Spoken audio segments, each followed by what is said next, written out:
Liputan Kompas TV.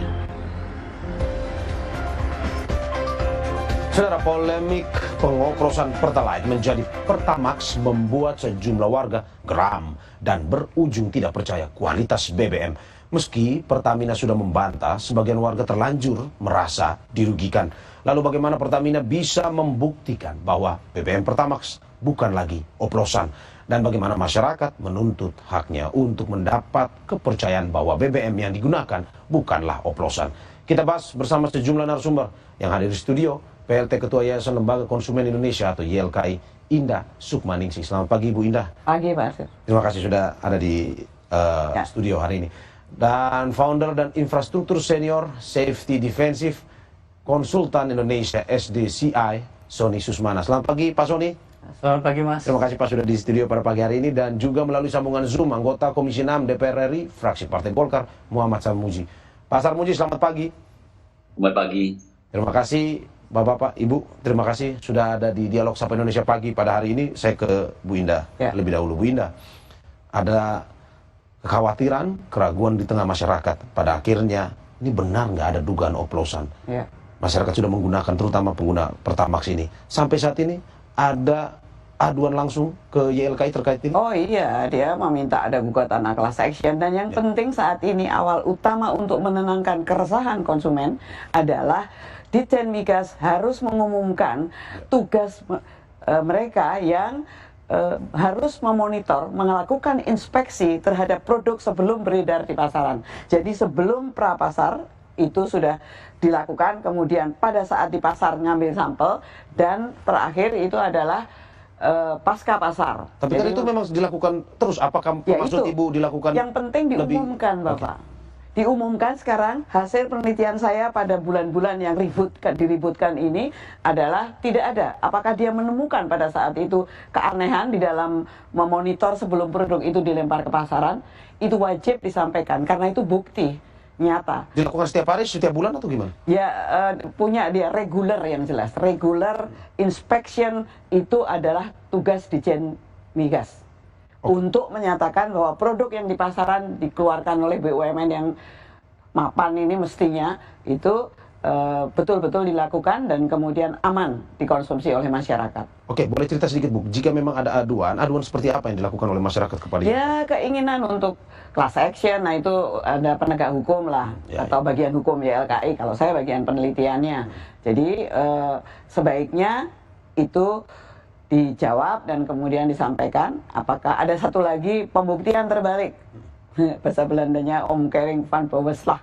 Jadi itu juga boleh, tapi itu tugas-tugas penegak hukum.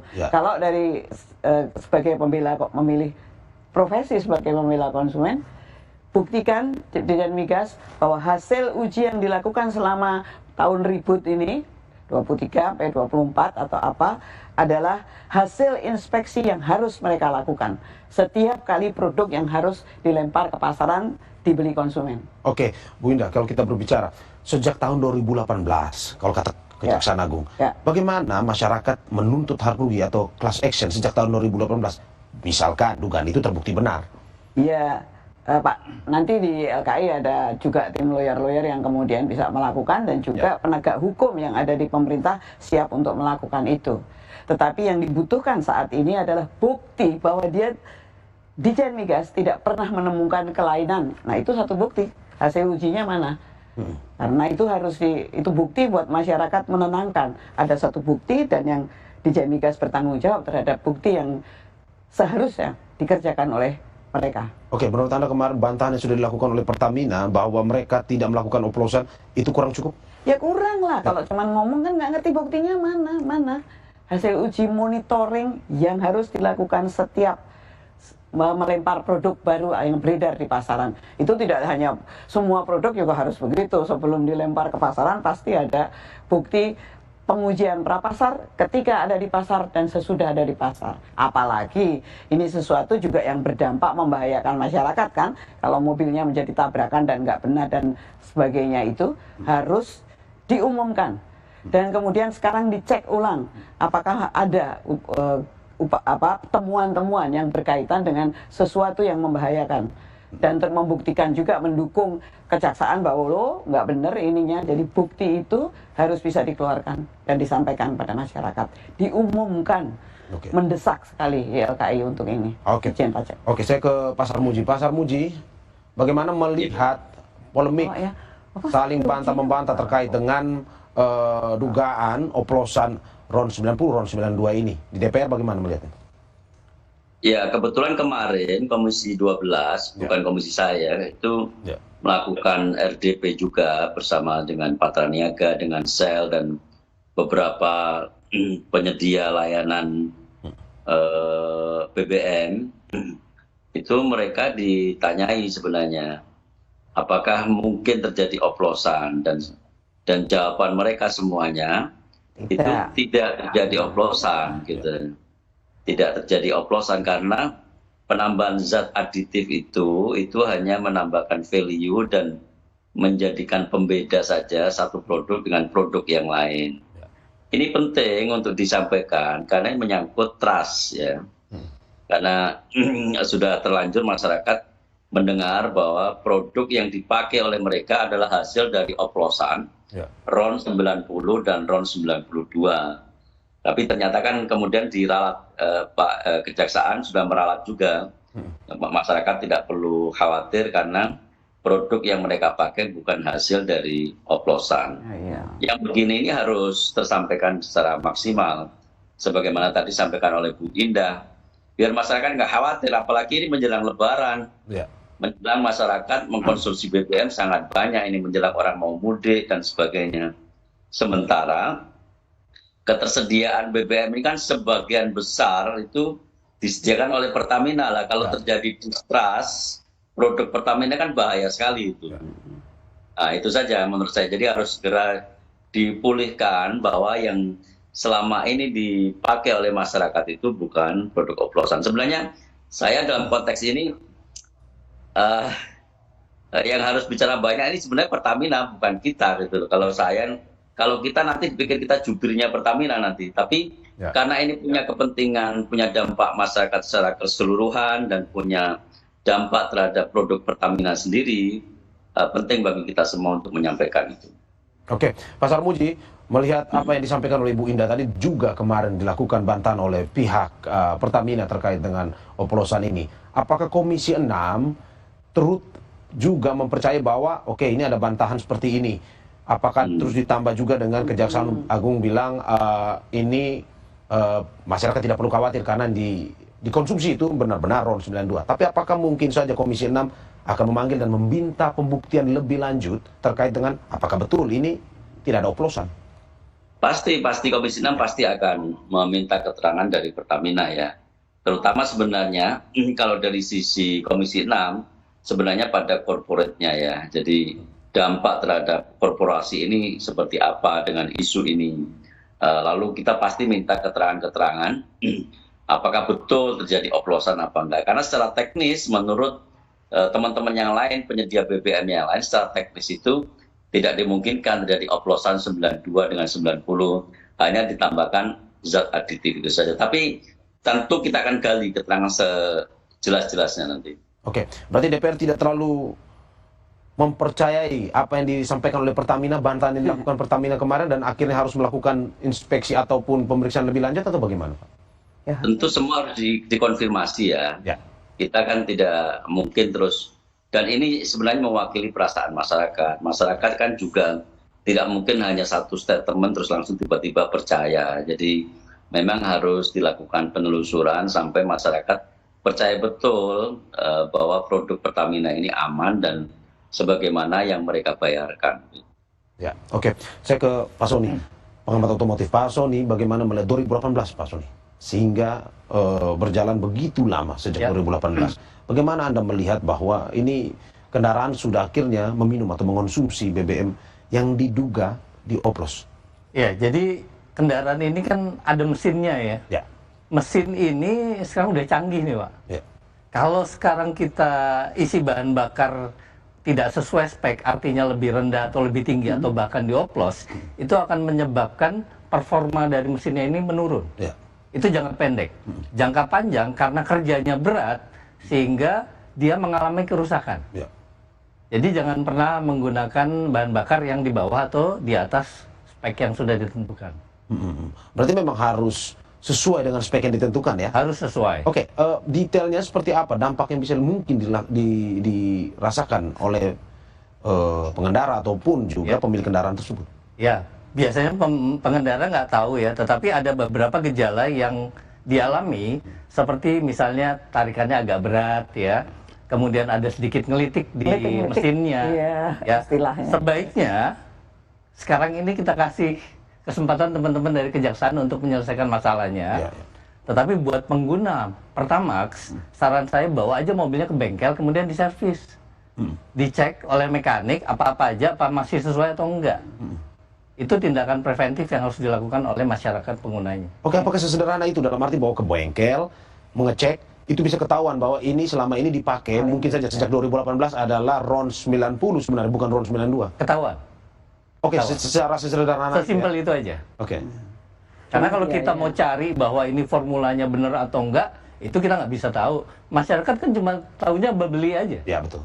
Membeli kemudian sesuai. Tetapi apakah itu dioplos atau enggak, kita nggak pernah tahu. Kecuali hasil dari uji bengkel itu ternyata emang sesuai.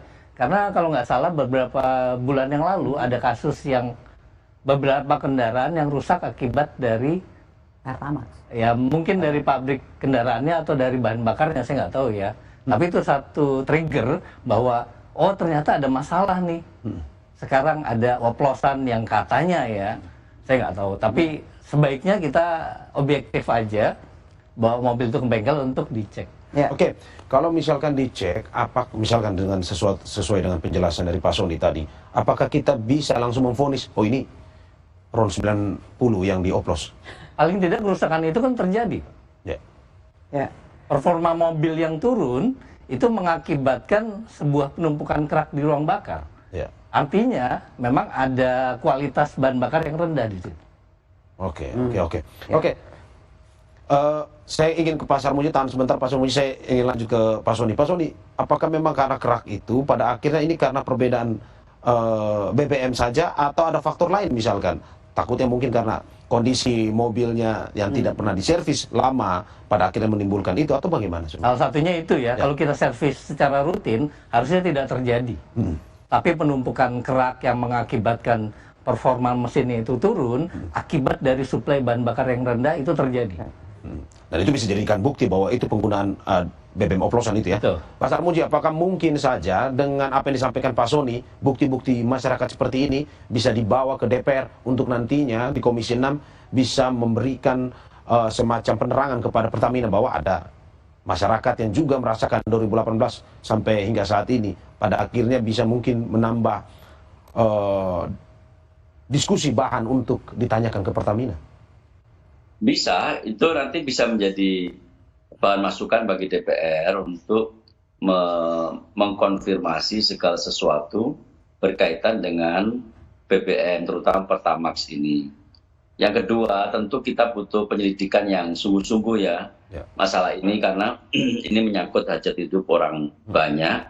Dan kalau itu betul yang dijual itu bukan RON 92 tetapi RON 90 atau di bawah standar lah kira-kira itu kan masyarakat banyak sekali yang dirugikan.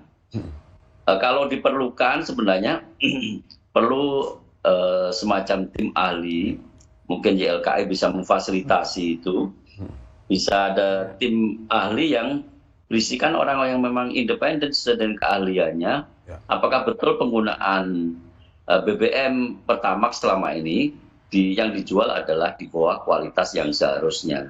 Kalau ini betul, ini sesuatu yang sangat meresahkan buat kita semua. Oke, berarti DPR Komisi 6 juga membuka aduan masyarakat terkait ini ya, dalam arti untuk memberikan bukti-bukti lebih lanjut ya?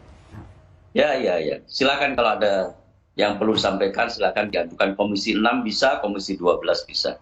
Oke, saya ke Bu Indah. Bu Indah, bagaimana melihat bahwa seperti yang dikatakan Pak Sony, ternyata sesederhana, sesimpel itu, masyarakat pun bisa memeriksa, mengecek, dan akhirnya mengetahui bahwa ini dugaan oplosan. Dari YLKI sendiri melihat kalau YLKI pengennya bukti dari Dijen Migas yang melakukan secara inspeksi reguler Apa itu sejak tahun itu? Boleh dilihat bahwa tidak ada kelainan. Lah kan lucu. Kalau ada, berarti ada begini, ada kelainan dong. Kalau seperti ditemukan Pak Sony, itu penting. Bapak dari DPR juga Bapak panggil Dijen Migas Pak. Karena tugasnya dia adalah menguji, menginspeksi secara reguler produk sebelum dilempar ke pasaran. Nah itu hasilnya seperti apa? Apa ada kelainan pada tahun-tahun itu yang agak menunjukkan keanehan? Nah, ini yang juga menjadi salah satu bukti tambahan. Oke, untuk menentangkan bahwa nggak ada. Kalau itu diumumkan, kenapa Dijen tidak mengumumkan hal ini? Padahal itu pekerjaannya. Dan itu membuktikan bahwa apa yang ada di pasaran itu aman di tahun-tahun tersebut.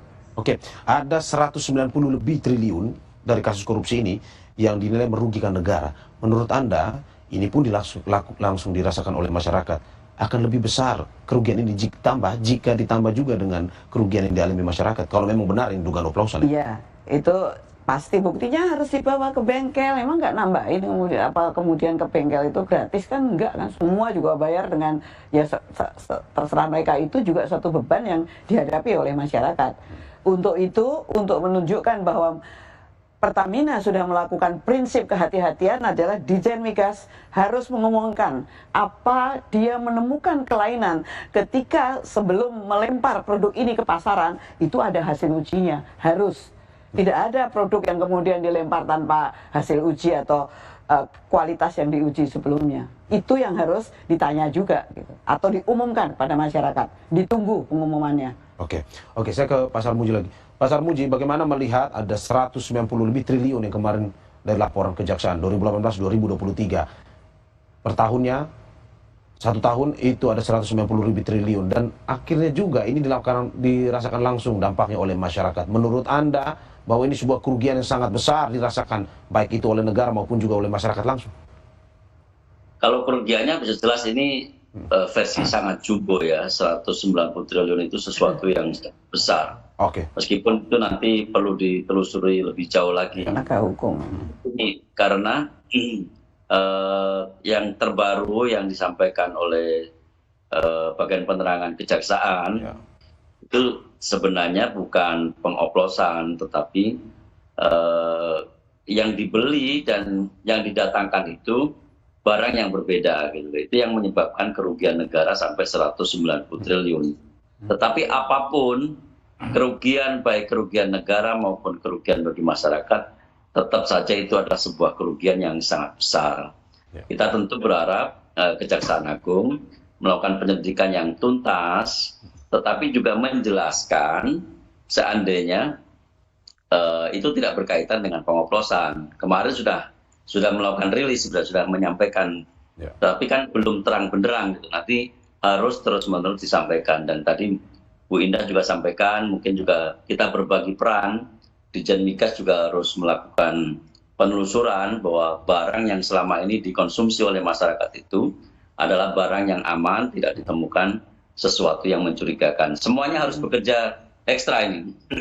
Termasuk Pertamina. Secara politis, Presiden kemarin juga memberikan tanggapan terkait kita bersihkan korupsi ini. Bagaimana melihat pernyataan dari Presiden ini? Ya, kita semua harus memberikan dukungan yang menyeluruh ya pada Presiden. Presiden sudah bertekad untuk melakukan pembersihan, terutama pada kerugian-kerugian negara yang besar. Saya yakin ini bukan hanya kasus ini saja nanti akan mencuat. Begitu Presiden sudah mengatakan kita akan bersihkan, itu berkonsekuensi pada banyak sekali kemungkinan akan banyak pembersihan-pembersihan di sektor-sektor selain ini. Pembersihan ini dalam arti penggantian? Ya termasuk kalau terbukti. Ya pastilah. Kalau memang terbukti pasti diganti lah. Oke, saya ke Pak Sony terkait dengan kemarin dari pihak Pertamina ada zat aditif dan juga zat pewarna untuk meningkatkan kualitas dari Pertamax ini. Apakah lumrah sebenarnya ini digunakan? Tapi sebelum dijawab kita saksikan usai jeda.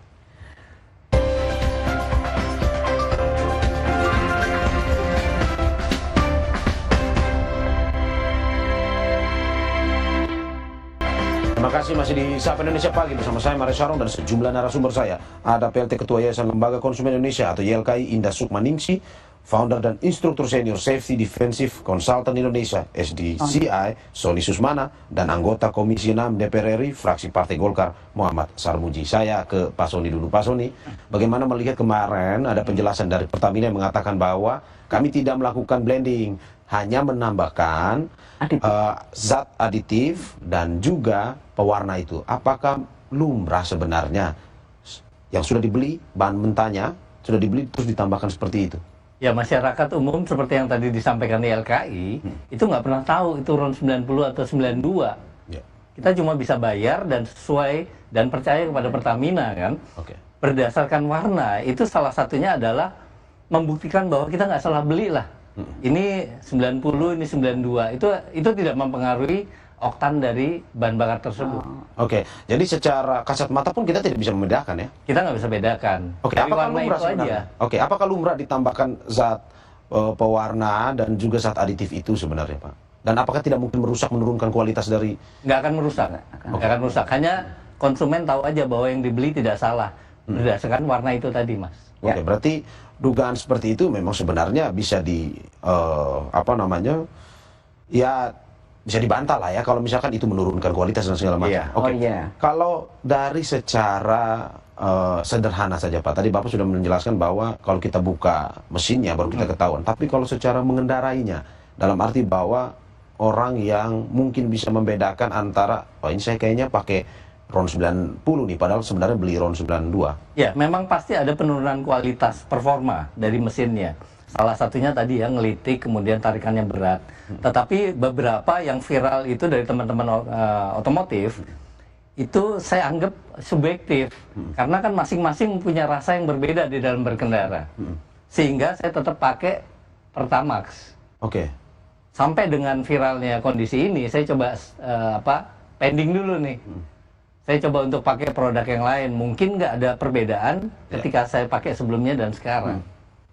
Ternyata memang ada perbedaan yang signifikan di situ. Perbedaan kualitas atau perbedaan apa sebenarnya? Perbedaan rasa berkendaranya.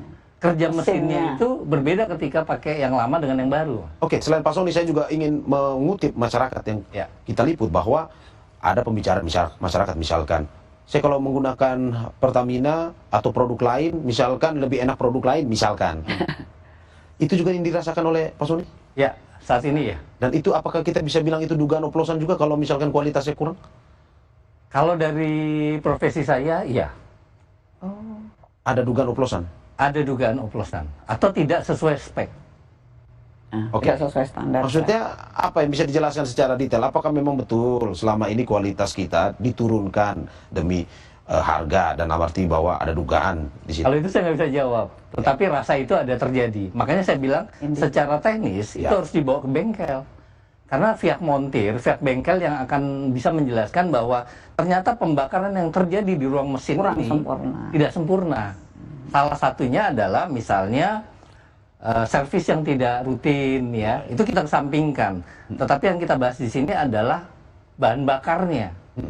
Ketika bahan bakarnya tidak sesuai spek, maka akan terjadi kerak yang menumpuk di ruang bakar. Ruang bakarnya ini akan mempengaruhi performa dari kendaraan. Kalau detailnya Pak, seperti yang disampaikan tadi, masyarakat pun berkata bahwa apa sebenarnya perbedaan antara menggunakan Pertamax yang tadi, seperti yang Bapak bilang, kita hilangkan subjektivitasnya, dengan menggunakan produk lain yang sama-sama RON 92. Pertama begini, di kendaraan sekarang udah canggih tuh, ada average-nya. Bahan bakarnya sekian, itu jarak tempuhnya sekian. Itu ketika saya pakai dengan yang merek lain, itu average-nya lebih jauh. Kemudian dari sisi tarikannya, saya merasa ada satu yang kok berbeda gitu ya, lebih ringan gitu. Nah ini yang saya rasakan pada saat ini. Gejala ngelitik di kendaraan saya juga agak hilang sekarang. Membuat Anda akhirnya harus menggunakan produk lain? Akhirnya saya harus berpindah. Sip. Saya ke Bu Indah. Bu Indah, bagaimana melihat ada konsumen seperti Pak Sony yang mungkin pada akhirnya harus pindah ke tempat lain karena merasakan bahwa ada sesuatu. Kalau kita lihat ada class action, tuntutan rugi seperti ini, apakah harus kembali dalam bentuk uang, misalkan ada dugaan itu dan benar terjadi uang atau apa sebenarnya?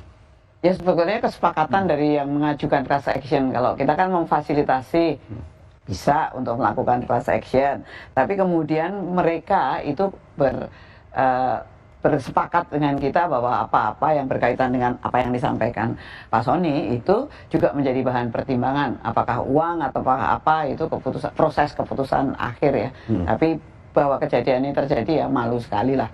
Selain urusan ganti rugi, tapi juga kemudian sesuatu yang mencoreng muka Pertamina kalau dia benar-benar atau produk lain yang nggak benar itu terjadi. Saya kira itu. Bagaimana hitung-hitungannya sebenarnya? Misalkan, karena ini sudah terjadi sejak 2018 sampai 2023 misalkan. Dalam arti bahwa tuntutan rugi misalkan ada konsumen yang meminta saya mau ganti rugi dengan uang tunai misalkan. Ya penegak hukum yang kemudian harus melakukan karena ada gugatan class action atau di LKI. Juga saya harus konfirmasi dengan bagian hukum apakah persoalan ini, tentunya kalau mekanisme dari teorinya class action ya bisa aja emang itu disediakan, kalau nggak kenapa harus ada di Undang-Undang Perlindungan Konsumen. Atau hal yang lain lagi, pembuktian terbalik, jadi Pertamina yang membuktikan bahwa dia tidak melakukan itu. Tapi di pengadilan ya, kalau di luar dia kayak enggak.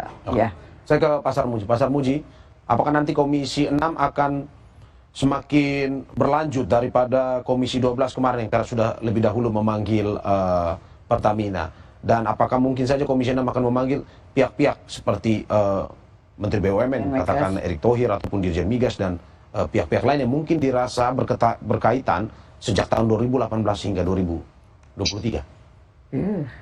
Ya, pertama pasti kita akan memanggil mitra kita ya. Mitra kita itu berkaitan dengan BUMN, Kementerian BUMN dan seluruh BUMN yang ada di dalamnya termasuk Pertamina. Berkaitan dengan ini tentu kita akan memanggil yang relevan, misalkan Patraniaga, lalu Dirut Pertamina, kemudian Kementerian BUMN, dan bisa jadi kalau diperlukan seperti usulan Bu Indah, kita minta izin supaya juga bisa dan migas kalau nanti dapat izin, karena itu wilayah dari Komisi 12 sebenarnya. Tapi kita ingin penyelesaian ini menyeluruh karena ini sekali lagi menyangkut trust dari produk Pertamina tadi. Apa yang disampaikan oleh Pak Sony tadi itu semakin meyakinkan kita perlunya transparansi dari kasus ini. Karena ini dimensinya jangka panjang ya, bukan hanya dimensi saat ini. Ini kalau enggak, ini luar biasa dampaknya bagi Pertamina sendiri, dan concern Komisi 6 kan pada corporate-nya. Kalau terjadi ketidakpercayaan terhadap produk Pertamina, lalu orang kan berbondong-bondong memilih produk asing nanti itu. Ada Shell, macam-macam yang sekarang dijual. Dan ini tentu saja menyulitkan masyarakat juga, karena jaringan Pertamina ini menguasai sangat dominan di seluruh Indonesia. Lah kalau produknya nggak dipercaya kan repot nanti itu. Yang mau kita clearkan. Oke, kalau begitu dalam arti bahwa ke depan dari DPR sendiri melihat bahwa dari 2018 hingga 2023 menurut DPR apakah sebenarnya dari pihak-pihak yang berkaitan dengan dugaan korupsi ini, apakah mungkin selama ini menyembunyikannya ataupun sudah tahu sebenarnya? Kalau itu nanti itu penyidik lah, itu nanti wilayahnya penyidik. Oke, dari informasi sampai saat ini dari DPR sendiri memang belum mengetahui ya, Pak Sarmuji? Kita akan panggil lah, jadi kita nggak bisa berspekulasi. Kita jangan juga berspekulasi karena di antara penyidik Pertamina dan bagian-bagian yang lain itu juga sampai sekarang juga masih belum clear betul. Oplosan apa nggak oplosan aja kan belum clear betul itu. Betul. Tapi kalau dari pernyataan Kejagung sendiri Pak, bahwa itu sudah sejak tahun 2018 hingga 2023, dalam arti bahwa kejadian ini sudah lama dan memang hingga saat ini tersangka terus bertambah. Ya, statement terakhir dari Kejagung sendiri mengatakan, menenangkan masyarakat bahwa produk Pertamina itu bukan produk oplosan. Itu statement terakhir. Mungkin Kejagung berasal dari keterangan yang kemarin sempat rapat dengar pendapat dengan DPR, penyedia BBM semua menyatakan sulit, hampir tidak mungkin terjadi oplosan antara RON disilang-silang, apalagi kalau oplosannya itu tidak dikilang. oplosan pasti, kalaupun ada oplosan itu pasti dikilang. Dan itu secara teknis, menurut mereka kemarin, sulit terjadi. Oke, saya ke Pak Sony. Pak Sony, terakhir, bagaimana melihat ada kasus ini, baru dugaan, pun juga dari Kejaksaan bilang yang saat ini dirasakan masyarakat, betul, RON 92 maupun RON 90 tanpa ada oplosan. Tetapi dari masyarakat sendiri, bagaimana pada akhirnya, apa yang disampaikan oleh Pak Sony, harus bisa secara kasat mata ataupun mungkin lebih detail, bisa pada akhirnya membedakan ataupun menghindari hal-hal ini sehingga tidak bisa merugikan masyarakat. Itu masalah trust ya. Iya. Itu yang harus disampaikan oleh teman-teman dari Pertamina. Ya kalau pendapat saya sih ya sudah harus dibangun komunikasi ini. Ya, berarti memang harus ada komunikasi lebih lengkap, lebih jelas untuk menerangkan kepada masyarakat, maksud Anda seperti itu. Iya. Karena ini right of basic need, kebutuhan mendasar masyarakat, ya kan? Kalau kan harus naik bisnya nggak taunya oplosan kan mencelakakan sekali, apapun. Kalau itu kebutuhan mendasar menjadi harus tuntutan, harus segera diselesaikan dan kemudian memberi rasa aman kepada masyarakat ketika mengkonsumsi produk Pertamina. Namanya udah baik kok. Oke, komunikasi seperti apa Bu? Apakah perlu bukti yang lebih detail untuk dijelaskan kepada masyarakat atau bagaimana? Iya, kalau YLKI memang melihatnya, yang bertanggung jawab itu juga penguji sebelum produk diedarkan ke pasaran itu ada aturannya. Prapasar ketika di pasar, sesudah di pasar itu diumumkan. Nah, seperti apa itu saat ini? Berarti harus ada pembuktian yang lebih detail ya Pak ya? Ya. Dan juga untuk bisa memberikan kepercayaan kepada masyarakat, kredibilitas ini bisa kembali ke Pertamina kembali. Terima kasih. Narasumber saya ada PLT Ketua Yayasan Lembaga Konsumen Indonesia YLKI, Bu Indah Sukmaningsi. Terima kasih juga founder dan instruktur senior Safety Defense Consultant Indonesia, Sony Susmana, dan juga bersama kita anggota Komisi 6 DPR RI fraksi Partai Golkar, Muhammad Salmuji. Terima kasih Bapak Ibu atas kehadirannya ini. Semoga sehat selalu. Terima kasih. Ya, terima kasih Pak DPR. Terima kasih. Saudara jangan kemana-mana karena Sapa Indonesia Pagi akan segera kembali dengan informasi lainnya. Salah satunya menjelang bulan Ramadan.